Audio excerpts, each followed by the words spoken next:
Hello my friends, I've been looking for something interesting and special for you for a long time, and here we've got a nice Korean comedy about police officers who buy a restaurant for a stakeout and accidentally turn it into the most popular franchise. Let's get into it, and beware, spoilers ahead. Four criminals sit inside a closed beauty salon, gambling around a table. Suddenly, a foot kicks out a small window fan, and when they get up to investigate, they see Detective Jang outside the window on a rope. One of them says mockingly, if she doesn't have cleaning kit, it means she's not a window cleaner. He realizes that she's a cop. She tells them that she's here to arrest only one of them, the drug dealer, and the other guys can leave. The men pack their items and start getting away from the scene.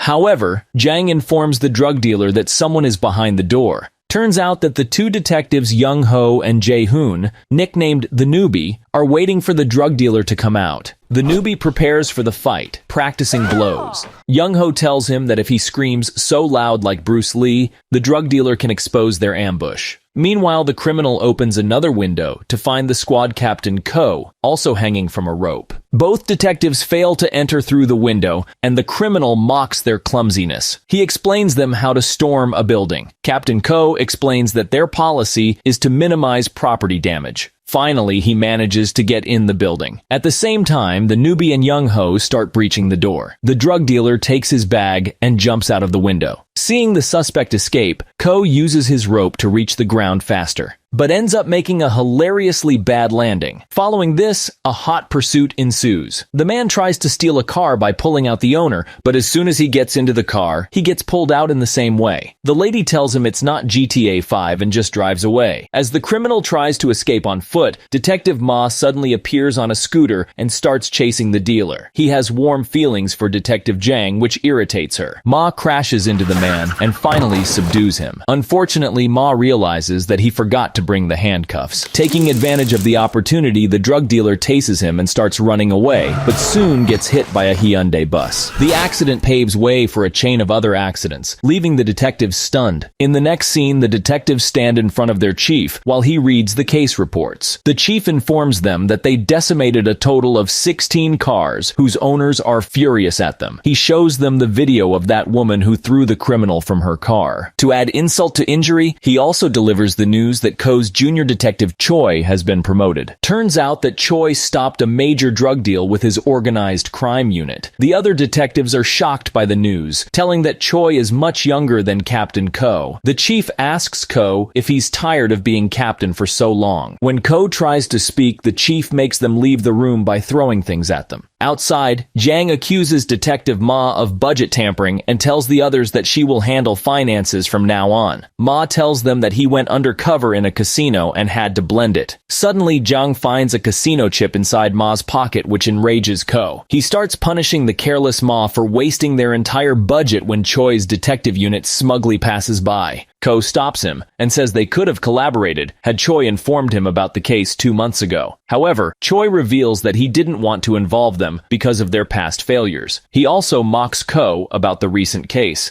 After that, Choi invites everyone to celebrate his promotion with dinner. Later that night, Ko's team joins Choi and his group for a barbecue. While their teams are eating together, Ko looks dejected as he sits with Choi at a different table. There, in the name of competition, Choi hands Ko a lead, a drug lord named Mubei, who has started assembling gang members. Choi also informs that Mubei's right-hand man Hong got out of jail 6 months ago. They assume that he'll resume his crimes. However, he's not done anything suspicious yet. Choi then shows a picture of Hong's recruits to Ko and tells him that Hong might be waiting for Mubei's return to Korea from China. With this information, Ko is ready to catch the suspects as he is desperate for a promotion. In the next scene, Ko and his team visit the given address to investigate. Ko, Jang, and Young Ho observe things from afar, whereas the Newbie, first as a janitor, then as a karateka, then as an electrician, nods all the time to Captain Ko and the team. Ma is on a rooftop spying with his binoculars. An old woman spots him and calls the police, mistaking him for a pervert stalking her. Some people take the newbie to a different place, mistaking him for a real builder. Police officers, who were called by the old lady, arrive and ask Ko's team to show their IDs. Meanwhile, Mubei's gang passes by, and the detectives refuse to show their IDs. The police is about to arrest Ko's team, and only in the car detectives finally show their badges to the police, revealing their true identities. Since the group cannot spy on the suspects from outside, they enter a nearby restaurant to continue their observation. Day changes into night, and they're still eating at the same table without any clues. Ma asks why they always pay for food from of their own pockets. Jang starts yelling at him that this is because he has spent the entire budget on the casino case. They notice Mubei outside with his gang, and the whole group hides behind the window. Meanwhile, they get distracted by the restaurant owner, and when they turn back, they find an empty street. This devastates the team as they don't want to hand the case to Choi's unit. They can see through the window how the food delivery man enters the building without any problems. Just then, Ko comes up with a plan. He asks the owner if the goons order any chicken from there, to which he says yes. The team becomes very happy hearing this, but their smiles soon turn into disappointment when the owner reveals that the goons are his only customers, and hence he's putting the restaurant up for sale. Ko wants to install cameras and other spying equipment inside the goons' apartment, so the cops wonder how to buy the cafe. Ko says that the chief won't give money to their team anymore.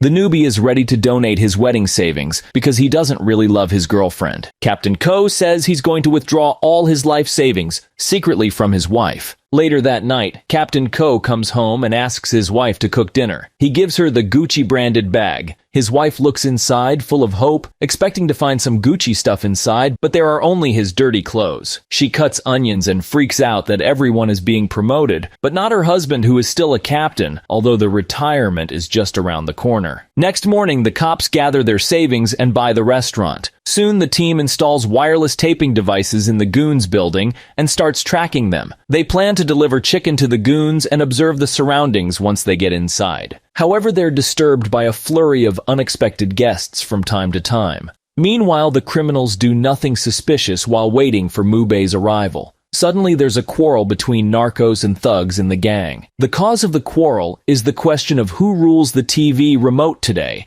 narcs or thugs. Hong comes and gets everyone in a row, after orders them to find out with their fists who will get the TV remote. The criminals take off their shirts, and such an epic fight starts that even in UFC you will not find something like that. The cops start supporting the narcs, and oddly enough, they have won, so the cops rejoice in the victory of the narcs. Hong says that the losers have to buy chicken from the restaurant. Hearing this from the speakers, the detectives panic as they do not have any food in the restaurant. At this moment, the old lady comes in, the same one who accused Ma of stalking her. Seeing him, the lady decides that he is stalking her again. She wants to call the police once again. Captain Ko manages to calm her down, informing her that they are now the owners of this cafe. The lady laughs, saying that there was a misunderstanding. She wants to buy a chicken. The cops say that there is no chicken yet. The goons arrive, but the old lady chases them away, telling them to come the next day, as there is no chicken yet. The next day, Ko brings groceries and tells his team that they should prepare the food. He wants everyone to be ready when they receive an order. Since Ma is from Suwon, the birthplace of fried chicken, Ko votes for Ma's candidacy. Ma corrects him, saying that it's actually the birthplace of ribs. Ko arranges a competition between his colleagues,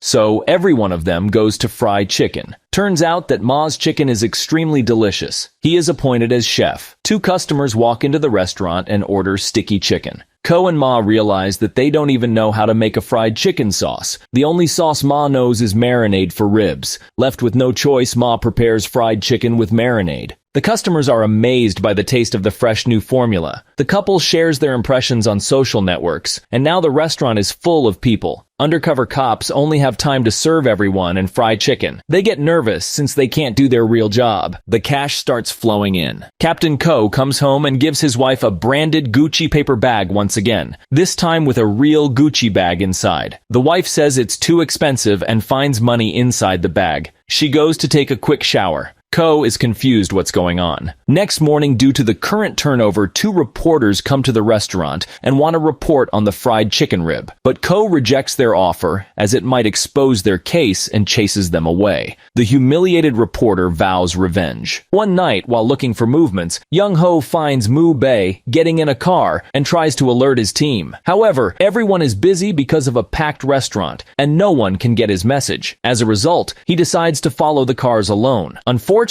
the cars split up at an intersection, leaving Young Ho confused about which car to follow, as he doesn't know which car Moo Bae got inside. He returns to the restaurant furious, but his teammates instead yell at him for not helping in the crowded restaurant. Young Ho gets irritated and tells them about the happenings earlier. He confronts the group, asking if they forgot about their actual purpose there. Hearing this, Ko realizes that they have gone too far into the restaurant business and have to strategize. They increase the price of their menu so that no one visits them anymore. But it backfires. Customers start calling it Emperor Chicken, and the place becomes even more popular. Now every Japanese tourist wants to visit the legendary restaurant. Young Ho continues surveillance and wants advice from his captain, but Ko is too busy with the restaurant and has no time for his subordinate. The criminals don't come at all, so the group once again gets confused about what to do. Ma suggests to offer free chicken as an opening gift with beer and coke mixed with roofies. Ko reminds them they are actually detectives, and this is not their method. A bit later, the chief calls them into his office. He scolds the team for doing nothing but stakeout. As the chief is about to disband the team, Ko suddenly gets a delivery order from the criminal's address. With reinvigorated motivation, the team rushes to the restaurant and prepares food quicker than usual. The team sets off for the delivery, and Ko rings the bell to the building as a delivery man. When the door opens, he only finds that old woman cleaning the room, who tells them that the criminals have already left the place. Back at the restaurant, the cops are dismoraled. Ko states that the chief will disband his team. He starts to laugh at their situation and tells them that the night is their farewell party. He opens up a drink and chugs it when Jang and Ma stop him abruptly. Jang had roofied the drink despite Ko's order. Because of this, Ko slowly loses consciousness and curses at his team when they start to apologize. Sleepy Ko says that he got taste of money, and his wife started showering every night, and he really loved this life. Before he drops off, he suggests to keep making money with the restaurant. Next morning, the same 2 reporters who Ko had rejected earlier carry out a secret news coverage and talk badly about the restaurant as their revenge. They say that the price is very high for a restaurant that orders food from somewhere else and sells it as their own. This report causes Ko's team to be suspended. Ko's wife also gets angry at him for cooking chickens rather than being a good cop. She doesn't want to take his dirty money from illegal business. And here we've got the first reference to Breaking Bad. You know, Heisenberg was the cook, and now Ko is the cook, like he is doing something illegal.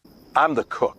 But then she tells him that she only cares about Ko's safety, not the money. She's ready to start new life and do any job so that he no longer has to cook chicken. The wife offers to run new business with their life savings, but she doesn't know that Ko wasted it buying the restaurant. This makes Ko feel guilty, and he bursts into tears. Watching the news report about the restaurant, Hong tells his boss, Moo Bae, that they had to leave the place due to the crowded restaurant. Another assistant, named Young, offers to buy their business and run a chain of successful fried chicken restaurants and use it for meth distribution. And here we've got another reference to Breaking Bad. The next day, the team returns to the restaurant to work. Ko needs to keep running the restaurant to make up for his life savings, or else his wife might divorce him. Suddenly, Young appears in the restaurant and proposes to franchise the business. The group thinks he's a fraud and tries to kick him out, but he offers a massive cash investment, and they finally believe him. In no time, different franchises of the restaurant get established in various places.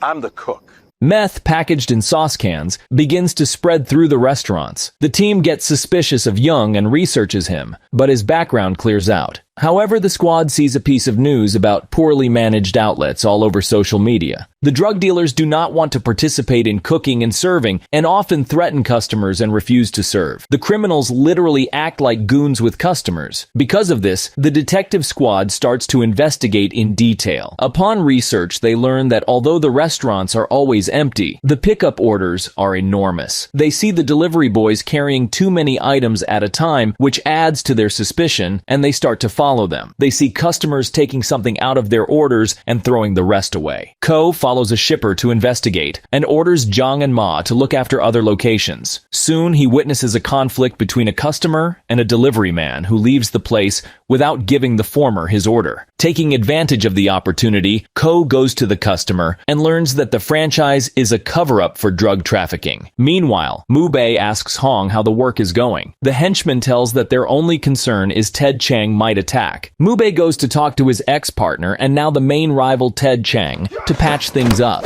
His bodyguard knocks everyone in their way, clearing the way for her boss. They approach Ted Chang. Mu Bei offers to work together. He'll give him the distribution in Korea, while he himself will supply the chain from China. It turns out that Mu Bei is originally from China, but Chang does not trust Mu Bei since he has already framed him once. Mu Bei offers him to look at his distribution business. On the other hand, Detective Ma reaches a restaurant where he finds the criminals gambling and joins them. To be discreet, the criminals start talking in Chinese about their dirty business, thinking that Ma does not understand them. But an overconfident Ma does the same, blowing his cover. The criminals didn't expect him to understand them all the time. The thugs beat him up and escort him to Mu Bei, who discovers that Ma is a detective. Hong immediately reminds whose idea it was with this restaurant business and starts beating Young with his crutch. Mu Bei orders him to do nothing until the bargain is complete. He plans to use Detective Ma as bait to kill the other cops and put the blame on Ted Chang. He orders Hong to keep an eye on the cop. Meanwhile, the rest of the team goes to Young's office for information, only to find it empty. Suddenly, Zhang receives a video call from Ma's phone. She answers it and sees an injured Ma tied to a chair. The criminals then tell the squad to arrive at said location if they want to save Ma. Hearing this, Zhang opens the Find Your Husband app, which she previously installed on Ma's phone, to find his real location. It surprises Ko and Young-ho, but they decide to ignore it and follow Zhang. The criminals go to Hong's place for the money, because after killing the cops, they will have to hide. At the house, they are intercepted by Choi and his squad. Hong orders to kill them. A fight begins. Hong takes the money and leaves with his men. Choi and his colleagues lie beaten on the ground. Choi aims at their car when suddenly a Hyundai bus crashes into the car. On the other hand, the criminals dig up a hole to bury Ma and Young. Ma regains consciousness, and one of the criminals is about to knock him out. But he fights back. During the fight, Ma manages to demonstrate a bunch of brilliant takedowns. After winning the fight, Ma proudly declares that he was on the national judo team, but no one believes it. Young rejoices in his victory and shows Ma to untie him, but Ma states that they are not on the same side, despite being tied up together, and Ma performs the legendary Stockton slap. After this, he sees a truck leaving the site and clings onto it. The truck passes the squad's car, but they miss each other. In the next scene, the truck reaches a harbor, and Detective Ma witnesses a deal about to happen between Mu Bei and Ted Chang. Seeing that the transaction is about to be complete, Ma turns on the police siren on his Samsung Galaxy to scare them. Mu Bei suspects that Chang called the police and shoots him in anger. Because of this, both sides start attacking one another. Meanwhile, the detective squad finally arrives at the site. Ko takes a picture of the gangsters and sends it to Choi, who interrogates Hong. At the harbor, when the criminals see only 5 detectives, they stop fighting and get ready to face them. However, the team is unfazed and takes on the large criminal group. Elsewhere, Choi rushes to the site. His men believe that Ko's team will soon be outnumbered, but Choi is confident in their abilities. He reveals that the group of 5 is special. Ma is an ex-judo national athlete. Young-ho used to be in the underwater demolition team, and as rumors tell, he's killed people. Zhang is an experienced Muay Thai champion. She was nicknamed Jung Bak after Ong Bak. And the newbie is an ex-baseball player who has developed resilience to blows. Finally, Choi reveals that Detective Ko is nicknamed the Zombie as he survived being stabbed 12 times while in the Major Crimes Division. As the squad is fighting with Mu Bei's gang, Mu Bei takes the opportunity to run away with his assistant. Detective Ko runs after them, but Mu Bei's assistant stops him. Just then, Zhang comes to the rescue and attacks her. After an intense fight, she finally manages to subdue the villain. Meanwhile, Mu Bei flees the scene on a boat, leaving his assistant behind. Suddenly, Detective Ko appears on the ship, flashing in the background like a zombie in a horror movie. He attacks Mu Bei. Both of them knock each other out, but Ko gets up quicker, moving like a real zombie, which scares Mu Bei. After a while, Choi arrives with backup only to find the criminals tied up on the ground and Detective Ko's team posing as winners. As the movie ends, the detective squad is honored publicly with each member promoted to a higher rank. So, what do you guys think about this movie? Do you like Korean movies? And that was all for today. If you enjoy it, please leave your likes and subscribe to my channel for more content like this.